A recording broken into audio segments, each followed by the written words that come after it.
के इस फैसले का खैर मकदम करते हैं, वेलकम करते हैं, जिसमें सुप्रीम कोर्ट ने इलाहाबाद हाई कोर्ट के 22 मार्च के जजमेंट, जिसमें कि उत्तर प्रदेश मदरसा एजुकेशन एक्ट पर रोक लगाई थी, उस पर जो स्टे हुआ है उसका हम लोग वेलकम करते हैं। और जाहिर सी बात है कि यूपी में इस मदरसा बोर्ड के तहत 17 लाख स्टूडेंट तकरीबन तालीम हासिल कर रहे हैं और हज़ारों की तादाद में टीचर्स और दूसरे स्टाफ हैं।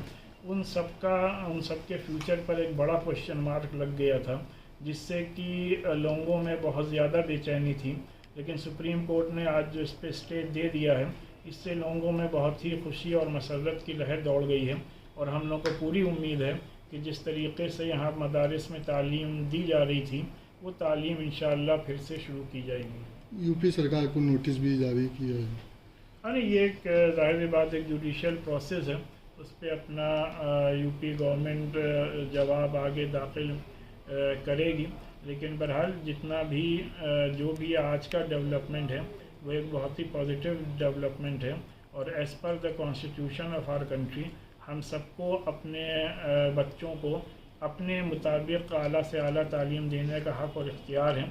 और ऑलरेडी आर्टिकल 30 ने तमाम माइनॉरिटीज़ को ये हक़ दिया है कि वो अपने एजुकेशन इंस्टीट्यूशन इस्टेब्लिश कर सकते हैं, उनको रन कर सकते हैं। लिहाजा इस क्लॉज को, आर्टिकल 30 को कोई ख़त्म नहीं कर सकता। इन तमाम बातों के मद्देनज़र सुप्रीम कोर्ट का आज फैसला हम ये समझते हैं एक तारीख़ी और एक हिस्टोरिकल फ़ैसला है। आज रमज़ान के इस पाक एवं पवित्र महीने में अलविदा के दिन सुप्रीम कोर्ट के माननीय जजों ने मदरसों के लिए जो फैसला सुनाया है, उसका मैं तहे दिल से स्वागत करता हूँ और इस केस में जुड़े सभी लोगों का बधाई देता हूँ। जिन लोगों ने हाई कोर्ट के फैसले के विपरीत जाकर के सुप्रीम कोर्ट में लड़ाई लड़ी है, उन सबको मुबारकबाद देता हूँ।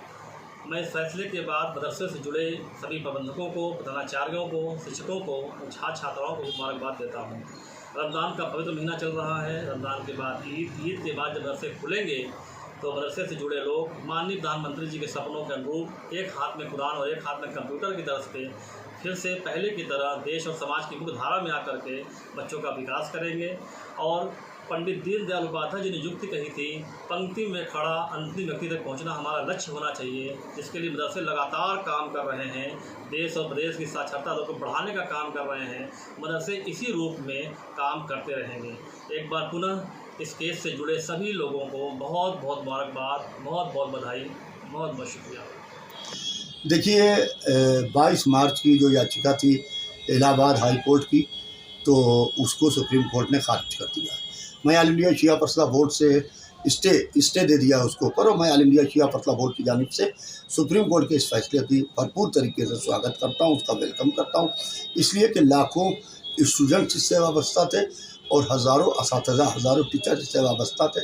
लिहाजा इन सब के ऊपर पूरी इनकी नौकरी, इनके तमाम मसाइल के ऊपर बात आती है। लिहाजा मैं माननीय उच्च न्यायालय से यह गुजारिश भी करना चाहूँगा कि आगे भी वो इसी स्टे को बरकरार रखें, या माननीय इलाहाबाद हाई कोर्ट के जो स्टे है जो उन्होंने दिया था, इसको रोक लगाई थी, तो इसको पूरी तरीके से खारिज कर दें तो बेहतर।